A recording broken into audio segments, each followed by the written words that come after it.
Back in the day in 1997, this was an absolute game changer. This was the one that everybody was raving about all of the time. And you should look into the behind the scenes of how Line 6 got the name. It's easy to Google. I'm not going to bore you to death with the story, but I think it's pretty cool story of where the name come from. It's all to do with the phone line. That's all I'm going to give you. So when the pod came out, I bought this. I had a 4x12 cab with a power amp on top of it. I had the shortboard that went with the pod.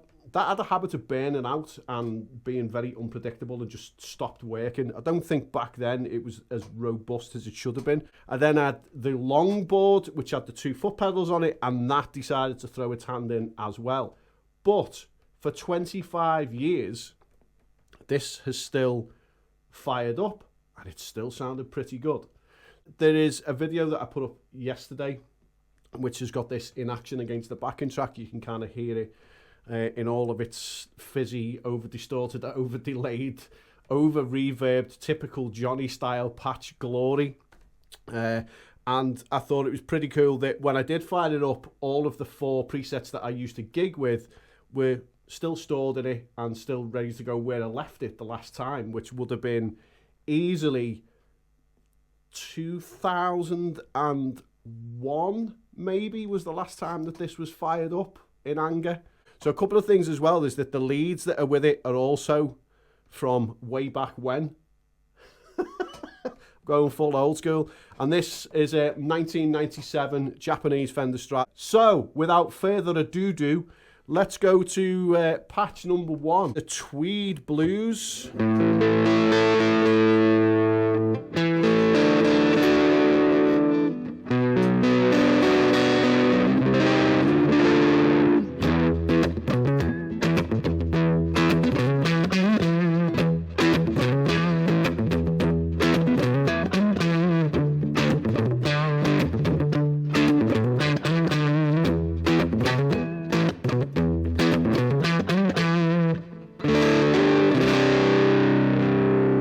Also, back in the day, I used to spend a lot of time just on the neck pickup and never really on the bridge, because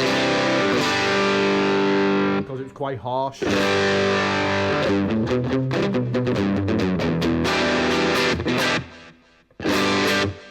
mean, it ain't bad. It's got the tap tempo. Does that still work?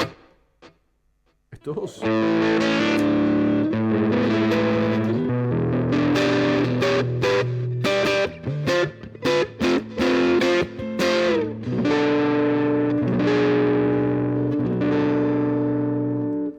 Let's go up to the next one.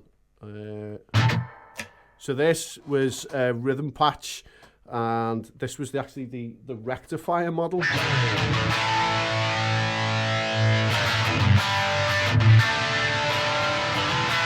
think I had a tiny bit of flange on there as well. Flange. That's a fucking great word.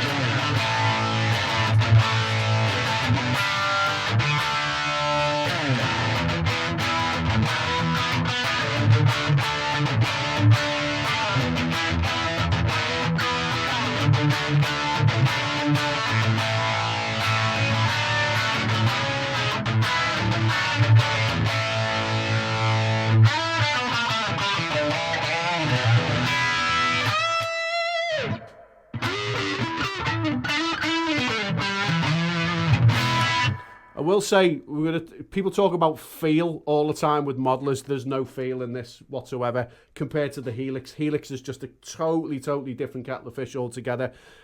It still sounds good though. I still like it. Channel C was clean, and this was actually the one that was called Pod Clean. I think on this I added delay and compressor, and then I probably put a ton of reverb, knowing me. Come on, that sounds brilliant!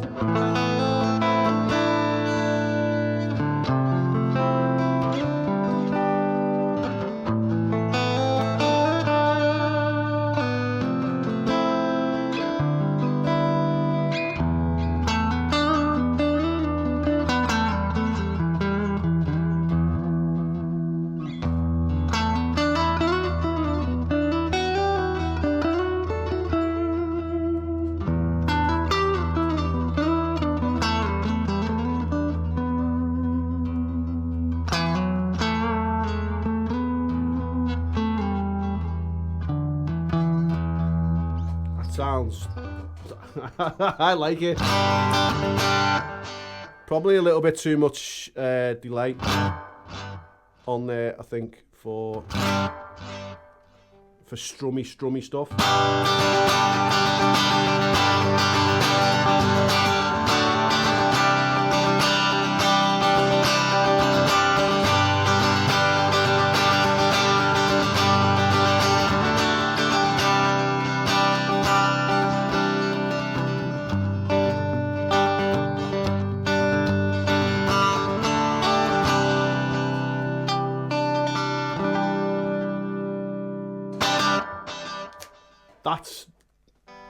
That's pretty fucking good.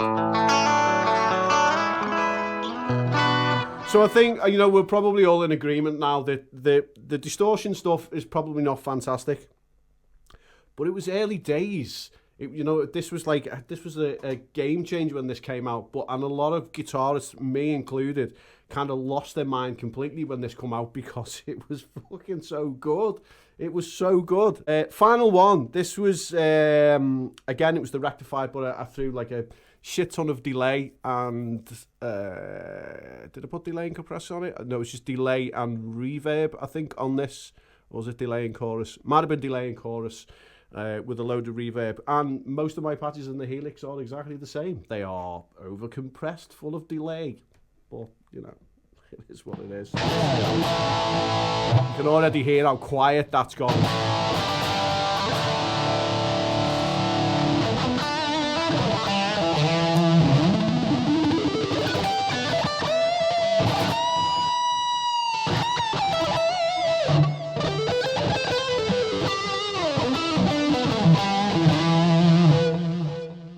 The effects are really good, I think.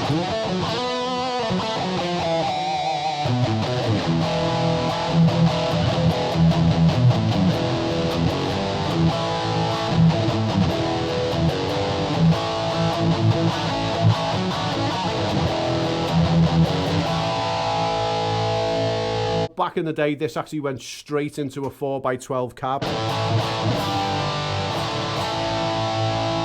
It's fizzy, it's harsh, it will tear your face off if you're in the front row.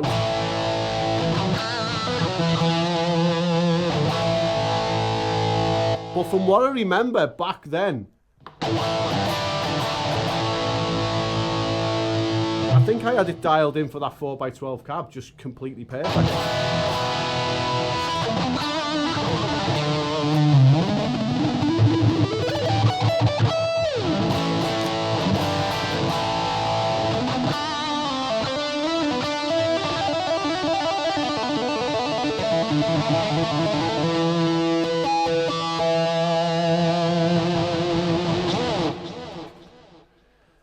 So you got to ask yourself, it's 25 years on, is it still good?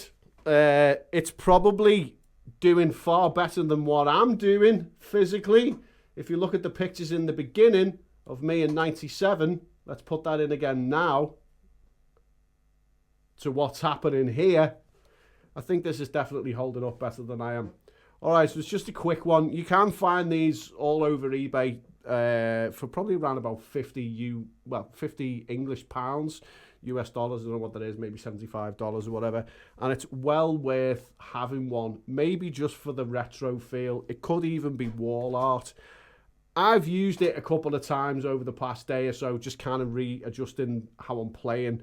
I don't really play the Strat very often. I don't really like active pickups. So these are destined to come out of this. And I'll probably use this a little bit more. I'll probably put Seymour Duncans in this, I think. But this is probably going to live downstairs next to the chair, you know, in front of the TV, and I'll just put a guitar next to it, and every now and then I'll be able to just pick up and have a little bit of a retro noodle. All right, as always, thanks for watching. I appreciate you being here. Don't forget, Sunday, new Helix video up. Like and subscribe and do all that good stuff, because clearly by the pictures I put up, I need fucking liposuction and a wig.